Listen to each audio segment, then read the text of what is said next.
One of the recurring themes in this course has been the growing importance of the central state.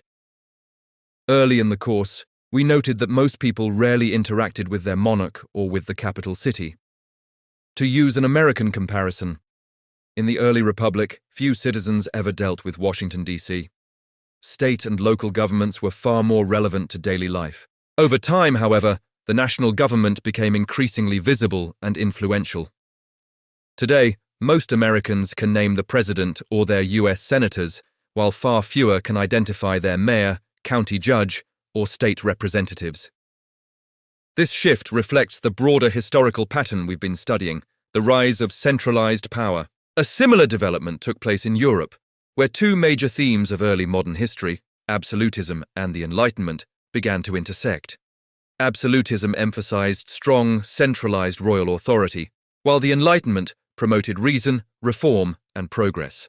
By the 18th century, these two forces merged into a new political approach known as Enlightened Absolutism, or Enlightened Despotism, in which rulers sought to apply Enlightenment ideas while maintaining their absolute power. Enlightened Absolutism refers to a reformed version of absolute monarchy influenced by Enlightenment ideals.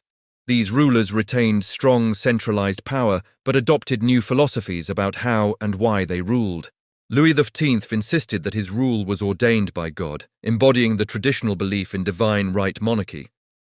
However, enlightened monarchs rejected this claim, arguing instead that their authority was justified by its usefulness to society. Frederick the Great of Prussia, for example, described himself as the first servant of the state rather than God's chosen ruler, while Joseph II of Austria claimed his mission was to achieve the greatest good for the greatest number.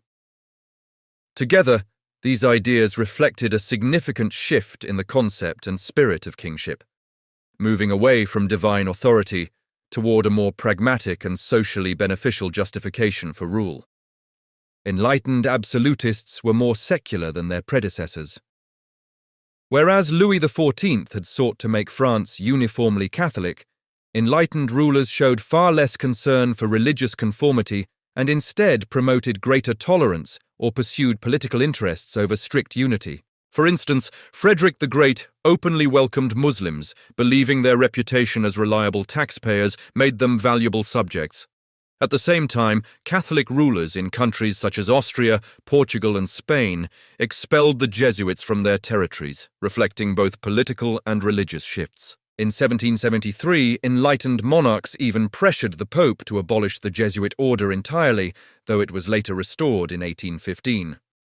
Altogether, these actions marked a dramatic departure from an earlier era in which monarchs had viewed religious unity as essential to maintaining their authority and stability. Enlightened absolutist rulers also aimed to modernize their states by removing outdated traditions, laws, and privileges that hindered efficient governance and economic growth. They pursued reforms designed to strengthen the state, including improving and standardizing legal systems, centralizing administrative authority, promoting economic development, and reducing the power of traditional elites such as the nobility and clergy. In addition, they sought to eliminate lingering medieval customs that they believed blocked progress and rational organization. Overall, these monarchs were guided by the belief that a rational, well-organized state was essential for maintaining national strength and prosperity. As absolute monarchs encountered Enlightenment ideas, some recognized an opportunity to strengthen their rule rather than diminish it. Enlightenment thought promised a more efficient and orderly government, better educated subjects, improved economic productivity, and ultimately increased state power.